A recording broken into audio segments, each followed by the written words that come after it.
The reason I'm wearing these glasses is we just got the top 10 selling cameras by Yodobashi out of Japan for, what was it, the 16th to the 31st? Yeah, from March the 16th to the 31st, 2022. And there's some interesting tidbits here, and I thought this would be a great way to start the weekend. Maybe the weather isn't great where you are. I mean, it's spring after all, so there's probably a 90-90-10 chance that you've probably got rain where you are or it's overcast. Unless, of course, you live in the tropics, and I kind of envy you right now.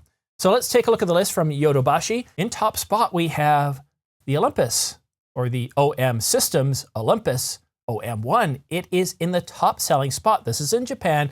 This is Yodobashi, one of the top retail chains there, and that's rather interesting, isn't it? I'm surprised. I would have thought that the GH6 would be the top selling camera. And based on what I'm selling from B&H from the pre-orders that I got, we got a couple of OM1s, but by and large, everybody is buying the GH6 over the OM1, at least what I can see from B&H. But according to Yodobashi, that has flipped around on its head.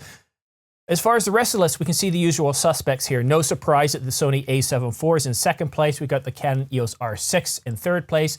The Canon EOS R5 is there as well. It's in fifth place. And of course, the GH6 is just above the Canon R6. I almost said the Canon G6. The Sony A7S III and the FX3 are also in the top 10. Again, no surprises there. But also, what else we can see of interest is that the Canon EOS RP is in the top 10 with the lens kit. And that's with the 24-105 image stabilized STN kit. So that's not the F4, where you got the F4 throughout the entire focal range. It's the slightly cheaper lens, but still, I mean, that's got to be the cheapest, most affordable entry-level full-frame camera and lens combination. So it's a really good combo for the ordinary average filmmaker and photographer. Really, well, more for the average photographer than for the filmmaker. What I want to really draw your attention to, though, is 9th and 10th place. We can see in 9th place, we've also got the OM1 systems paired with the 12-100mm f4 Pro kit. Let's take a look at 10th place. And in 10th place, we do have a bit of a surprise, a camera that we haven't seen in the top 10 list. In fact, this is a new camera. It's the Canon A7 III. That's right, the Canon A7 III. I almost said the R7. The Canon R7 hasn't been released. It hasn't even been announced. This is simply a typo. They meant to put the Sony A7 III. And so there is no Canon A7 III. So if you're watching and wondering, is this a new camera by Canon? Is this the new Canosonic camera? No, it's just a typo. And I kind of like these charts because it kind of gives me an idea of what's popular, what's selling in a regional market. This might be different in North America, it might be different in Europe, and I suspect it is different because what we can see in Japan, for sure, is that mirrorless APS-C cameras or even DSLRs are still very, very popular. The Rebel series or the KISS series of cameras are very popular. And it's no surprise that the OM1 as well as the GH6 are very popular as well. They're affordable and, well, they do very, very well. I mean, the OM1 is still an amazing camera in terms of what it can do in almost any environment, in what it can do for stills.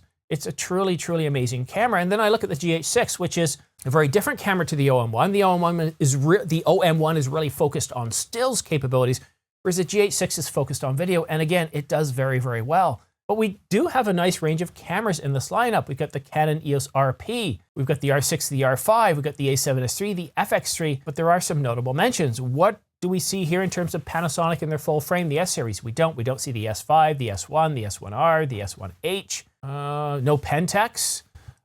It does seem to be dominated by Canon and Sony at this point. But again, this is just a little bit of a window. I'm not going to be doing these every week whenever Yodobashi releases a new top 10, but I will be putting them out on the weekend when I do see, well, there's something interesting in the top 10. There's a change in trend, and it's a lot of fun. I don't expect any other news or leaks this weekend. I expect it to be a pretty boring weekend. So here's my plans for the weekend.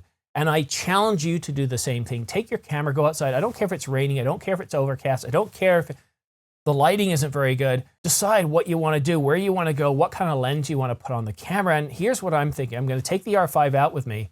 I'm going to pair it with a 50mm f1.2. It's really overcast. It's dark. It might rain. So everything is weather resistant. It's weather sealed. But with that 1.2, if I happen to go into the forest, and I can guarantee you we will, we'll both have our wellies on because it's going to be really damp. It's going to be really mucky. And it's this kind of time of year where even the trails at some point are submerged with water. So wellies are the only way to go. But with a 50mm f1.2, and I got to remember to bring the microphone as well because I always end up shooting some video. I'm going to take some stills out there in April, March kind of weather where it's damp and it's dingy, but you know what? It's still fun. Remember, there's no such thing as bad weather, just bad clothing choices. So we're going to dress up so we're nice and warm. And even with that dark overcast, it's like a tonic for my eyes. As soon as I get outside, I just feel all that light coming in and my eyes just feel better. When I'm in low light, I feel like my eyes are always straining. So to get out there in that low light, take my camera with a 50mm f1.2. I challenge you to do the same thing. Get outside and have some fun. Do it for yourself, but just get out there and enjoy. Try something new. Maybe take a look at Digital Camera World, and there's an article you read relatively recently, and it's giving you an idea of something you want to do. That's my challenge to you. But that's all I have for today. Don't forget to subscribe and choose all notifications, so that way as soon as any news comes out, such as the Canon A7 III, you'll be the first to know. So don't forget to subscribe and like. But that's it for now. Thank you so much for watching. We'll see you again soon.